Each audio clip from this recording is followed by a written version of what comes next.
Swayam Prabha. Digital India. Educated India.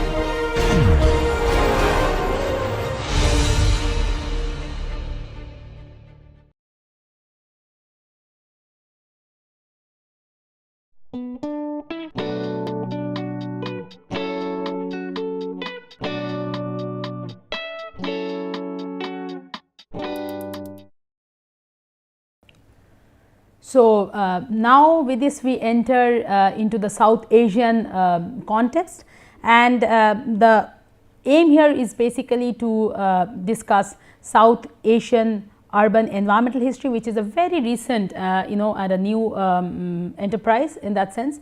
But I thought it wise to kind of discuss the overall environmental history so far as the South Asian context is concerned, because this will then help us to contextualize urban environmental history within the larger ambit of environmental history on one hand, and it will also enable us to understand that why the environmental historians really did not discuss the urban for a long period of time.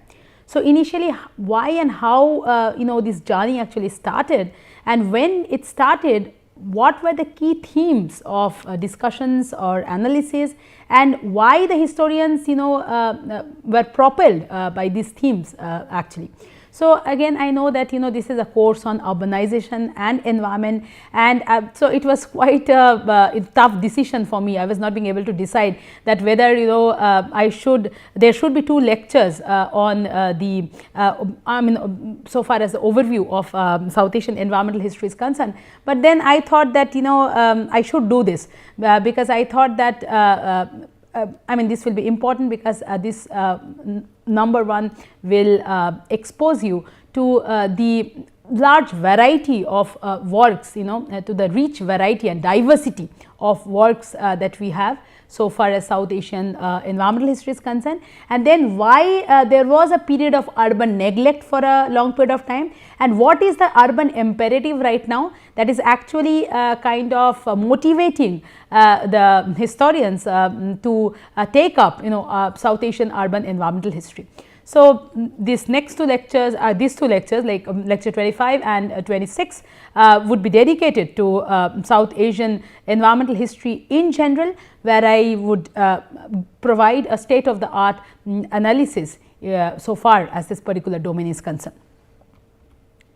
So, yes, in this lecture I would be talking about environmental history in South Asia in general, provide you with an overview and a background. It is quite interesting actually, and then this lecture will remain limited within the inception phase and the initial wave of South Asian environmental history. Everything is very recent actually, like South Asian environmental history, it only started its journey in the 1980s, and it became a very rich ground within few years actually. So, we will discuss that, and two major subdomains within South Asian environmental history are forest history. So, for a long period of time scholars were only concentrating on forest, and again I will discuss why and how.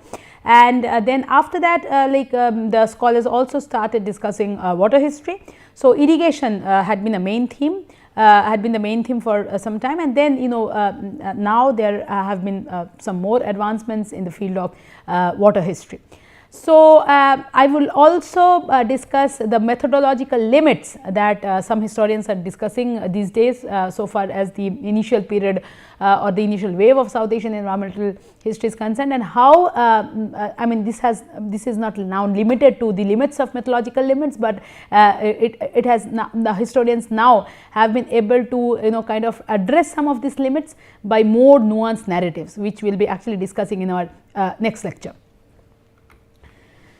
So, Italians launched microhistory, Britons developed an anthropological history, French historians they are renowned so far as annals history or the annals approach is concerned, and US is actually regarded as the birthplace of environmental history, and we drew a lot from the US, and not only we drew, but we also informed the US, and Ramchandra Guha wrote this path-breaking seminal volume, Ramchandra Guha and John Martinez earlier, of course, 1997 volume on varieties of environmentalism essays north and south, where they discuss that yes, we can borrow a lot from US history, but our context is different. So, our history or the history of the global south has to be different from the history of the global north.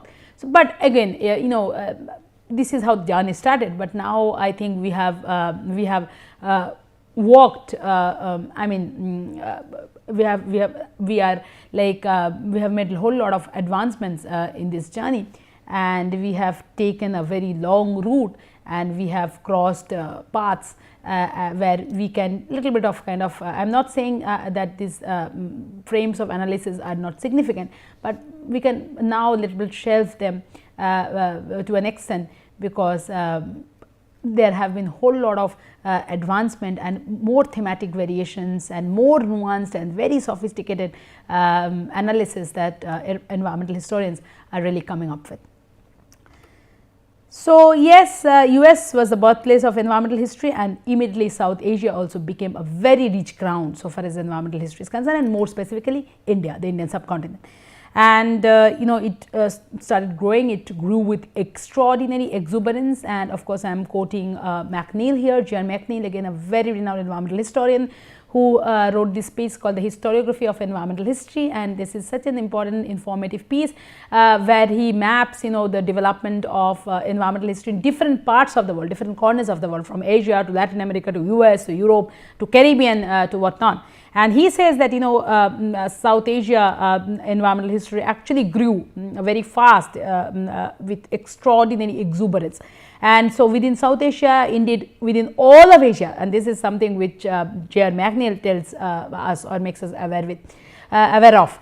So, indeed within all of Asia, environmental history writing began earliest and appears strongest in India. So, we can definitely flaunt this before the world. So, only in India, again I am still the emphasis, I am continuing with this emphatic arguments, and which I think South Asian historians, environmental historians are quite proud of, and definitely we can flaunt. We have the reason to flaunt this. So, only in India, McNeill says, that have environmental historians attracted the attention of their fellow historians as successfully as in the US, and this is not us, this is something which is coming from J.R. McNeill. Now, how did this journey actually start, and why did this begin? So, why India? So, 1970s is a period which is considered to be the era of the new social movement. Again, there is a debate among the sociologists and environmental historians on this, because the sociologists like Dale Chet, they are more they are more happy, they are happier actually to consider these movements that flooded the Indian scene, movements like Chipko, Apiko, and then little later the Narmada Bachao movement against the construction of the Sardar Sarovar Dam, the Sardar Sarovar project against the construction of the Narmada Dam in the Narmada river. So, sociologists think that this should be properly described or explained as new social movements, but environmental historians think that this was the era of environmental activism, because environment was at the core, and regarding the people were fighting, they were protesting actually to protect the environment. This is also a fact that when they were trying to protect the environment, they were definitely thinking of protecting their own livelihoods, because their livelihoods depended on the ecosystem services from the environment, or the ecosystem services from this from the river or from the forest. But at the same time, the historians argue that for the first time environment was in the political agenda, and environment was such an important focus. Environment was the central tenet of the social agenda and political commitment. So, this period should be described as the period of environmental activism, and these movements like Chipko, Narmada Bachao Andolan should be kind of designated as environmental movements. But whatever you are comfortable with, you can use that. You call it new social movements, you call it environmental movement, whatever it is, but of course, the wave of protests actually kind of flooded the Indian scene, the Indian subcontinent. So, and Indian scholars started involving and engaging with social and environmental struggles. So, while sociologists, they immediately started kind of analyzing and assessing the nature and pattern of these movements, historians they started providing a temporal lens to this. So, by this I mean that as plenty of historical records were actually available in the form of gazetteers of the Raj, several proceedings, land revenue records, then other fiscal records. So, pile of documents, whole lot of mountain of documents, mound of documents actually. So, whole lot of like very rich colonial archive which enabled or which made this the possible of South Asian environmental history, which actually made possible the journey of South Asian environmental history. And then there is one particular idea that which again I read J.R. McNeill's article, and he said that that the colonial archive is so very rich, and the pre-colonial archive is not rich in that sense, and everything is here is actually written in English, and English the South Asians could easily access. And so the pre-colonial period we have less reports, and also as a medium is not English. So I mean the archive is not very fertile, or not very how do I say, it is not very helpful in that sense to construct and to formulate and write South Asian environment. But I think today we cannot accept this anymore, because the Aligarh historians, they have shown that they have really worked with Persian chronicles and pre-colonial medieval sources to show I mean to actually kind of bring out the environmental components in South Asian history, in Indian history, in such an efficient and effective manner.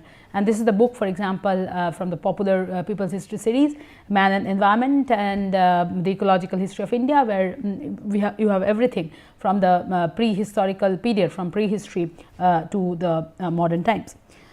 So, yes, coming back to my earlier point, that how environmentalism or environmental activism actually kind of promoted or facilitated the journey of South Asian environmental history. So, 70s, 80s, there were country-wide resistances in defense of forest rights, which actually pitted the state against the community, and the rich against the poor, the transnational corporations against the sons of the soil.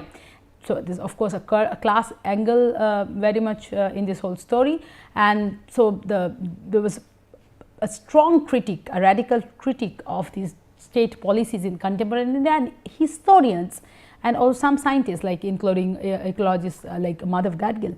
So, they started probing into the colonial past, and as I also mentioned in my earlier slide, that it was easier because an archive, a very rich and unexplored, underexplored archive, uncharted terrain was already there waiting for the South Asian environmental historians to be accessed and analyzed.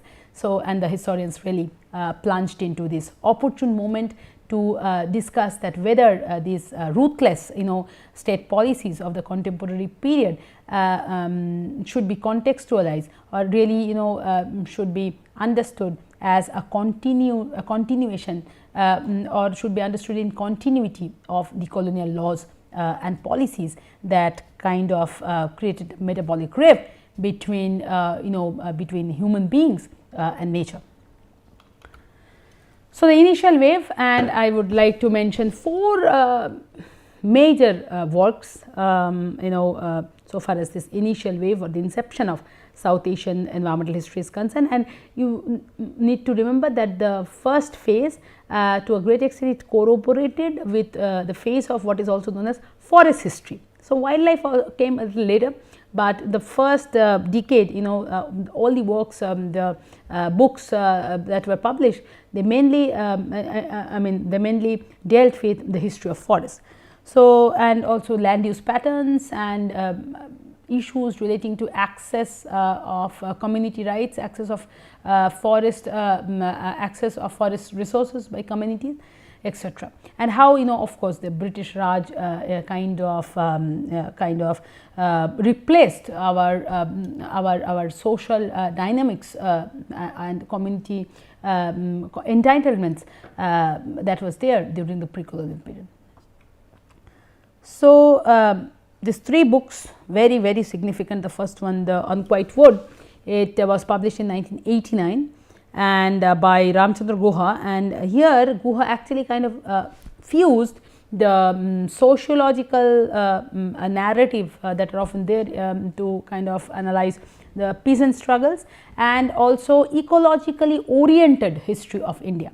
So, sociological analysis of peasant struggles, it got fused with the ecologically oriented history of India, where Guho definitely took us to the Himalayan belt, where this Chipko movement actually took place, Garhwal Himalayan district, and he says he kind of consulted archives, and he pointed out that how the British period actually was quite ruthless in terms of introducing and implementing policies which disrupted the ecological and social cohesion in this particular area.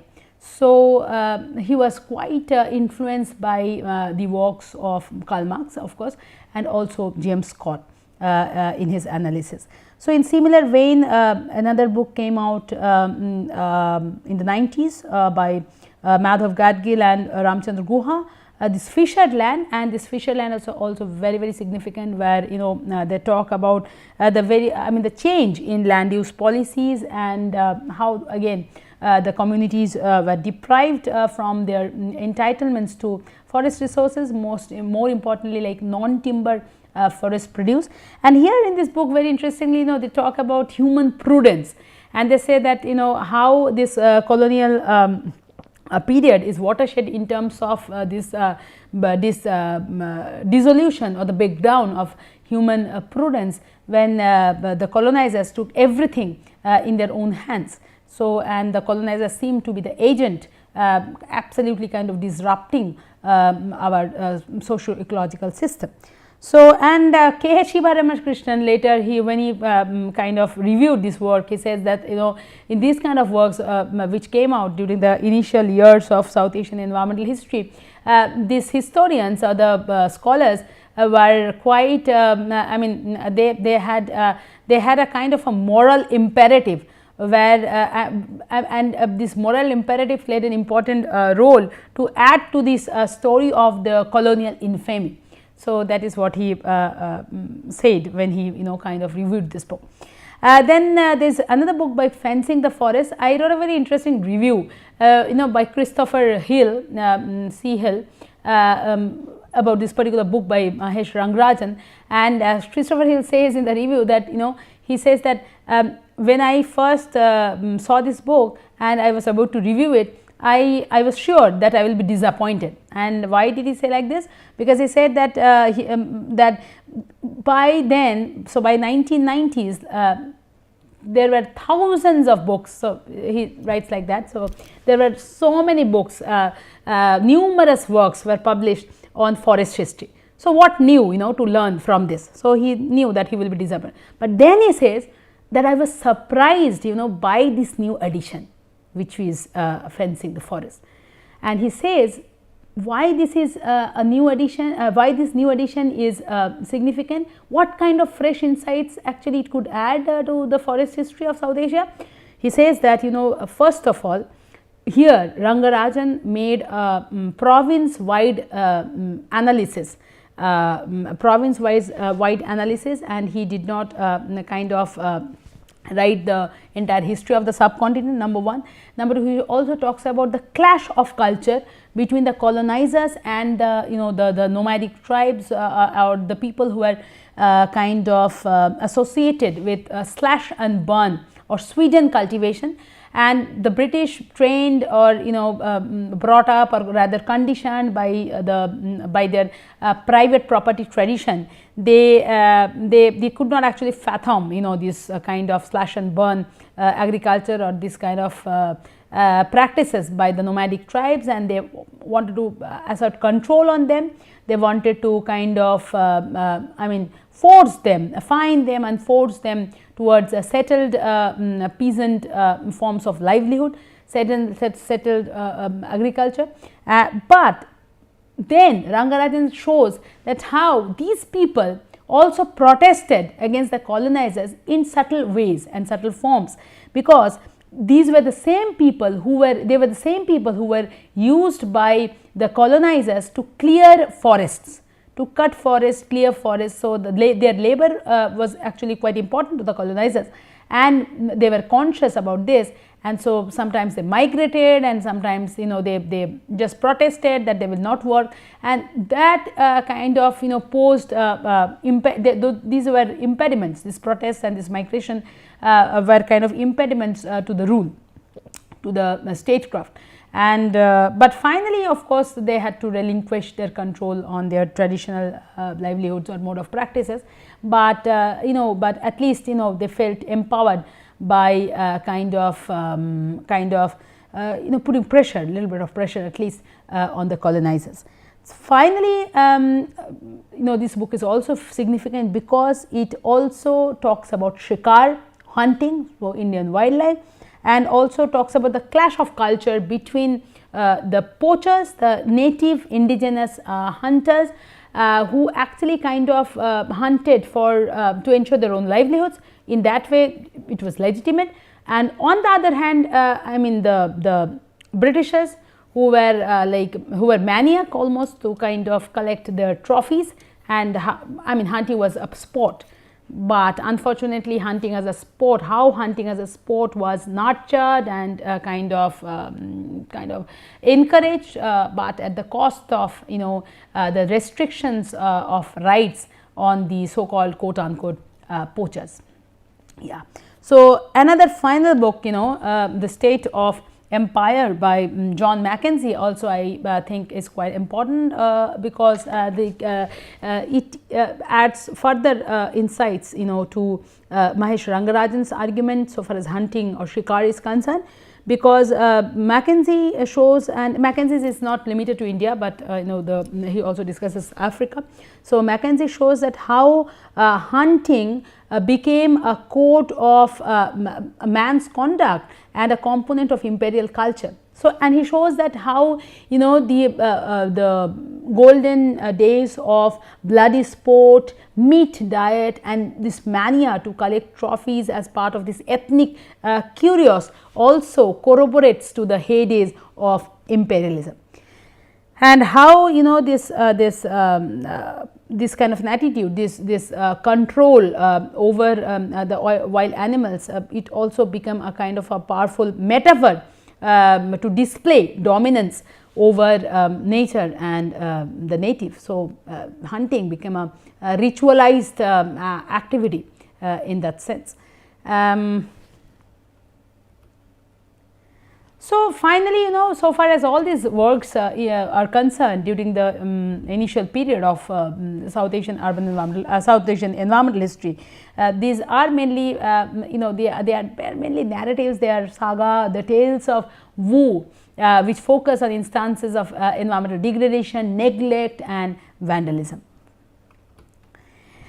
Coming to the water sector, there are works on irrigation, and the first work came out long back, actually in the 1970s. This is again a seminal volume by Elizabeth Whitcomb, and where she consulted archival documents like anything, like whole lot of documents, proceedings, reports, gazetteers on finance, railways, trade. She consulted land revenue documents, etc., for each of the 40 districts of the united provinces of Agra and Audh, which is present Uttar Pradesh, and she discusses how the indigenous well irrigation system was replaced by perennial irrigation system comprising extensive and elaborate distribution channels, and how it altered the entire hydrological regime of the study area.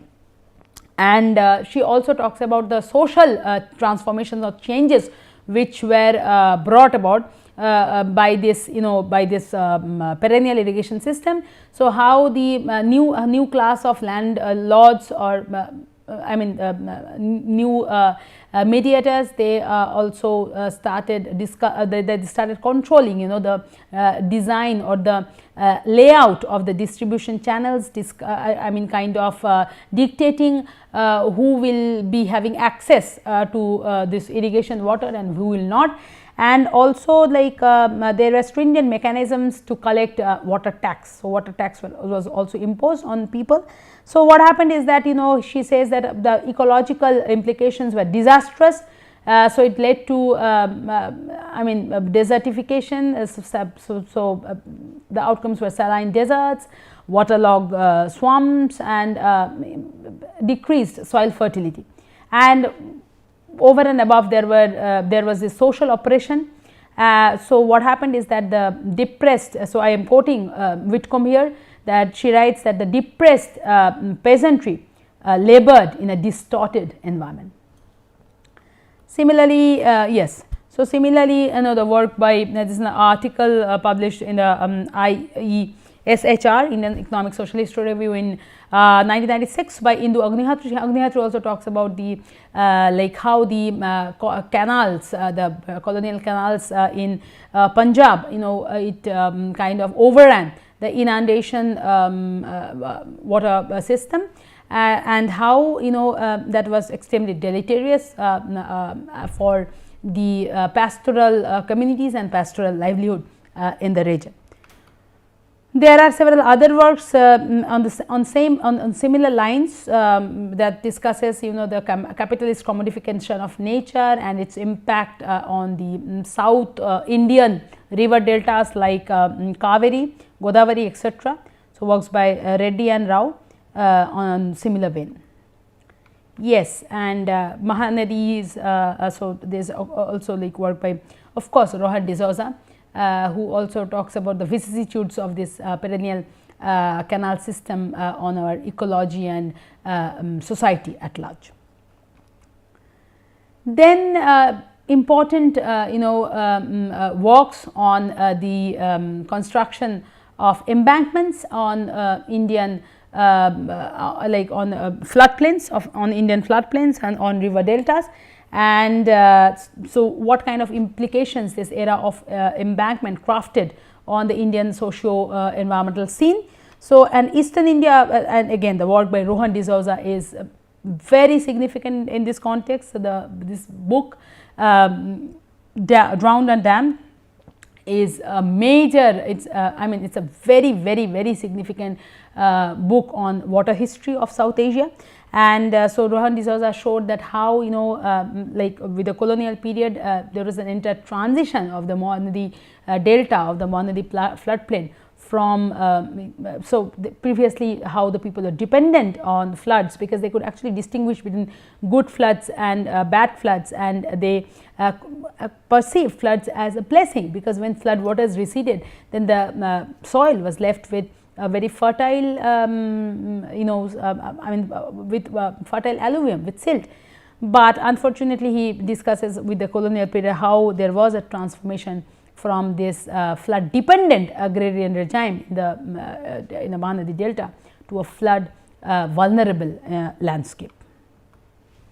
So, Praveen Singh again impact of embankments, so both private embankments and public embankments. So, how the Zamindars also started crafting a regime of private embankments and its implications for society and environment in North Bihar. And then Daniel Clinton Smith, he actually talks about the debates in the bureaucratic circle, which also involved politicians and academia about modern series of modern hydraulic interventions replacing overflow irrigation in Bengal. One very significant work works by Benjamin Will and also David Hardiman on North India. And this particular work by Benjamin Will, it's on the Indus Basin, and basically it is on the Deragazi town and the fate of the Deragazi town, how the entire town actually had to be relocated when this traditional warning system and traditional water practices were actually replaced by colonial hydraulic interventions. And Will laments that he says that I mean the British could have been could have actually first relocated the town and then deployed the interventionist, then like kind of would have implemented the interventionist regime, but this was not the case, and the suffering for the inhabitants and also for the entire town was quite huge, quite severe. So, and I think both like David Hardiman and Will also talks about techno-chauvinism, that how the British they were very chauvinist in promoting their technologies, because they were believers in the dictum of big science and big technological innovation, and they thought that I mean their engineers and the centralized control, the era of centralized control under the irrigation department was I mean a kind of an emblem of modernity. So yes, the element of techno-chauvinism was also very much imbued with colonial hydrology.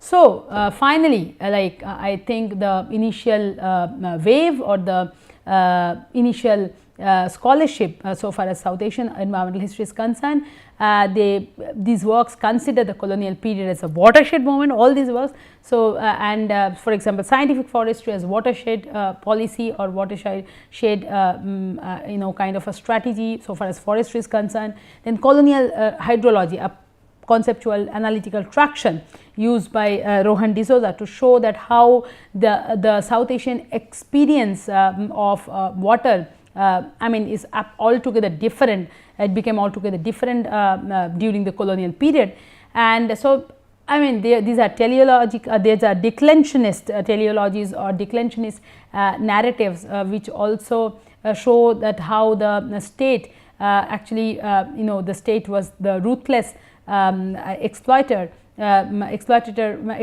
of I mean so far as both nature and native was concerned. So these are works that also kind of discusses how the poor were actually pitted against the rich, and the state the society was pitted against the state, and how the omnipotent trade kept kind of exploiting our natural resource and the native. So yes, finally, there's also, as I mentioned earlier, that South Asian environmental history definitely it was influenced by US history, but from the very beginning the scholars pointed out that while the US or the Western environmental history was green in its agenda, South Asian environmental history is actually brown in its agenda. So there's a strong political content and social commitment in South Asian environmental history, and this is a favorite example. So I take this example always from this particular book, Varieties of Environmentalism by Goho and Joan Martinez Elier, where so this is Medha Patkar, who was protesting against the construction of the Narmada Dam on the Narmada River, and she was protesting against the Sardar implementation of the Sardar Sarovar project. And on the other hand, Mark Dubois, he was protesting against the intervention on the Stanislaus River in California. So they were protesting more or less during the same period of time, and they were interviewed extensively by media journalists. So in the interview that was published, I mean where Mark Dubois was asked a number of questions. So when Mark Dubois was asked that why did he take such a radical step of chaining himself to a boulder in order to protest against this intervention on the Stanislaus River, he said that this was the last patch of virginity so far as the US, so far as the history of California is actually concerned, so far as the history of ecological resource or history of rivers in California was concerned. and so he wanted to restore, the river. He did not want the river to get intervened with technological infrastructures. But when Medha Patkar was actually asked the same question, that why was she, she was involved, I mean she was also protesting against the project, against the Narmada Dam in such a radical way through Anasan and Dharna. So she said that not even a single time in her entire interview she actually talked about the river. So she was only talking about the villagers and the villages which were to face the brunt of the burden during the pre-implementation, implementation and post-implementation phases of this Sardar Sarovar project. So for her the concern, she was worried about, so for her the concern was the people. She was worried about the people, the marginalized villages who would lose home, who would lose land due to the project. So, and with this example, with these two case studies, with these two examples, Guha and Elia, then they could explicitly explicate the different agendas and the different kind of commitments and political content of environmental activism, and hence environmental scholarship that was forged from this kind of separate saga and separate pathways of environmental activism. So yes, some of the references, and I would like to conclude by saying that in this particular lecture we discussed the context behind the emergence of South Asian environmental history, and I did a historiographical analysis of the initial phase of South Asian environmental history scholarship, and where colonial period is actually projected as the watershed period in India's environmental trajectory. And the historians had definitely a political commitment and a moral imperative to kind of to churn out this colonial period as a distinctive period or distinctive phase, altogether different experience so far as South Asian nature and hence South Asian native were concerned. Thank you.